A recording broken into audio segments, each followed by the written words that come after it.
Hi, Jo here again from Cotton and Fluff. Just thought I'd pop on and give you an update of what I've been doing and what I plan to make going forward.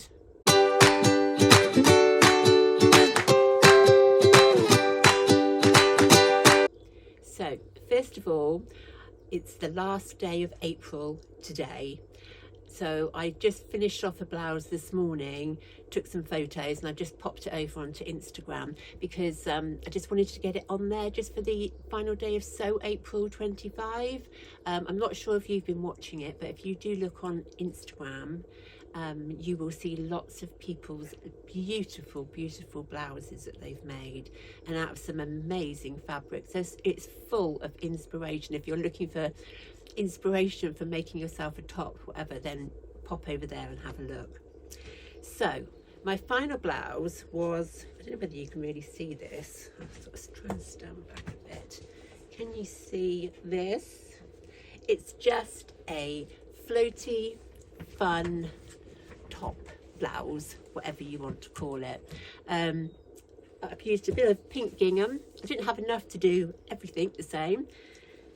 Some beautiful, nice, lovely soft cotton, a bit like a lawn, and then I've just popped a little bit of lace, pink lace, over the well, I'd call it a peplum, but they call it a frill, ruffle, whatever, around the bottom. So yeah, nice and simple. They say it is a loose fitting blouse. It's by the Sew Club Patterns. They're the people that designed the Charlie dress. That was one of my earlier makes. So the Thea blouse, they say it's a perfect combination of style and comfort, designed for an oversized style. It features a frilled panel that falls from the waist, 3/4 length sleeves and a boat neckline, all thoughtfully designed for easy wear and removal. Now they've said this is a skill level of confident beginner. Definitely a beginner pattern. You don't have much to cut out. You've got your sleeves and your panels. The biggest piece to cut out is the skirt, the frill, which is basically two very long panels. But it will talk you through everything of how to do the ruffles as well, and doing one side first and then the other side and finishing it off and whatever. So it won't take you too long. If you get no interruptions and you've got time to dedicate to it, a few hours and it's done. Well, I can do it a little bit quicker than that, but I don't know, it depends. It depends if I get interruptions from the dog or whatever. I mean, super sewists will probably just run this up in about half an hour to an hour. But at the minute, I'm just enjoying what I'm doing. So there's no rush, there's no clock, there's no stopwatch. So I'm just going with the flow, really. So yeah, so that was my blouse that I'm just popped over onto Instagram and popped up. So that was the Thea blouse. That is a nice pattern. I think I'm going to make a size smaller, even though they say it's an oversized fit. It is very loose. So the sizes that they recommend, it comes in. So it's from a UK size 4, and then it goes up to a UK size 26. But I think even if you wanted to work within the upper bracket, you would still, there's some wiggle room in that because of the design of the blouse. So it's a nice simple one, and also because you've got the sleeves different and whatever, you can use up fabric scraps. It's a great pattern to use to learn about doing the ruffles, you know, putting the little skirt on the bottom. So yeah, it's definitely one to look out for, and they're not expensive patterns. I mean, you get them from Etsy. I will pop a link up so you can see where they are, but yeah, so just check them out, guys. That's the Thea blouse. Now I did notice earlier last week, was it, Tammy of Tammy Handmade, she had a special discount code off her patterns. Now I wanted to hop on and order some more, so that's what I did, and they've just literally just come back from the print shop. So the first one I decided to do is the Margo dress. I've seen lots of people make this, and you have two versions. Let me take the pattern out, fold this over. So you've got your V-neck, as you can see, or you can go for the square neck. Now the square neck is one that I would like to try to make, and also I'm going to make mine slightly longer as well, so it's a little bit more I don't have to wear it tight, so I don't have to wear whatever. I mean, I could make a shorter one and make it slightly bigger, so I could wear it over jeans or something like that. But what's nice, in her instructions, she has got some beautiful photos of people that have maybe done pattern testing for her or something, and in there is all the different ladies that have made the pinafore, made them up. And I did notice that most of them, actually all of those, they've all done the V-neck. I don't know why. Maybe that's the most popular way, but I'm going to try the square neck. So that would be fun. I'm not sure what fabric to use yet, so I need to have a look through my stash. So that's the Margo Pinafore, and I'll tell you who's made it, who sort of inspired me to get the pattern, and that's somebody called Karen, and make sure I get this correct. Karen is from So Little Time on YouTube. So if you have a look on YouTube and look for Karen, So Little Time, hop on there, and she's got a few videos of Tammy's. She's got a few on the pinafore, so there's lots of different things you can look at and get inspired for. She did make a lovely one in a blue corduroy. That was really special. Really did like that, and she's made some others as well. But yeah, hop over onto YouTube. Well, you're on, aren't you, obviously, if you're here. Have a look over onto Karen's channel. As I say, it's called So Little Time. Oh, she is also on Instagram as well, so you could find her there.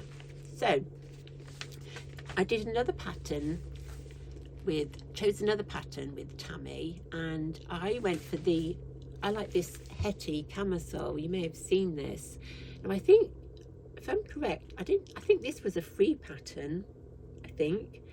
And it's a camisole. Now, since my body size has changed considerably, so I have lost quite a lot of weight, so I'm having to really think about sizing, and so I needed some like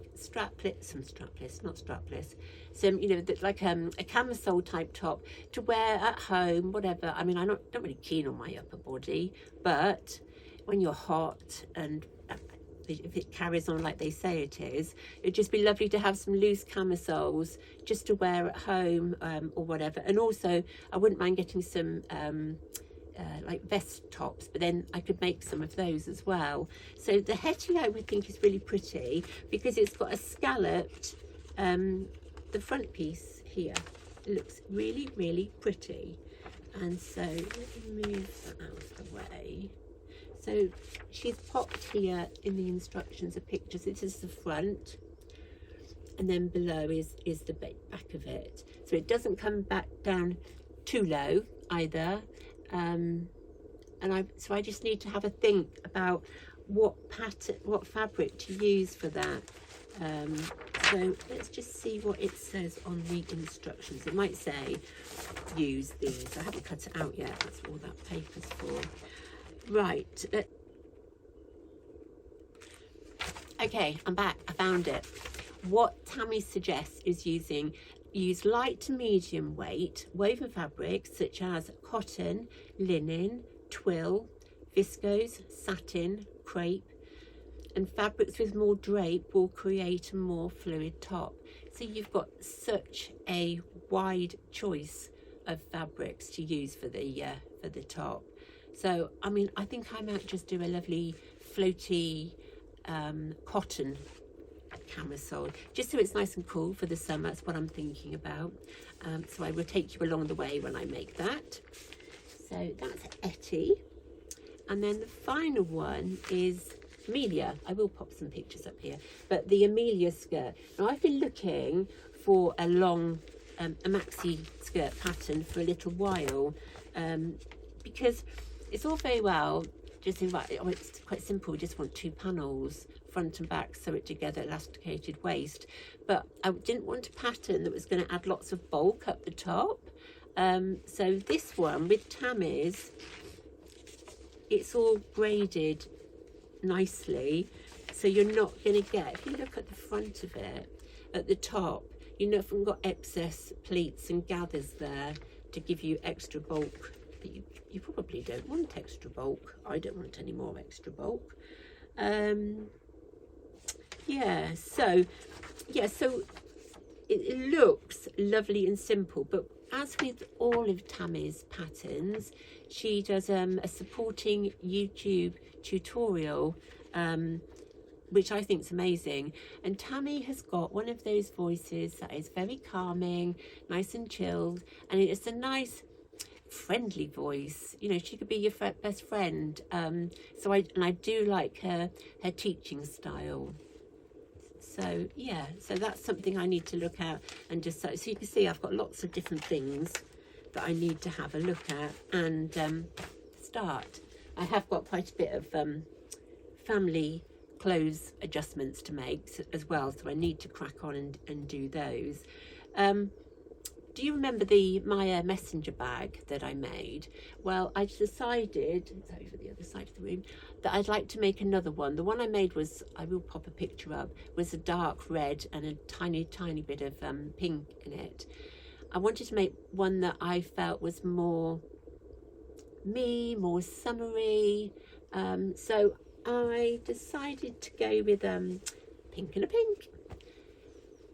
I've gone for a lovely pink twill with the dots, the polka dots, and then I've got some pink cotton for inside.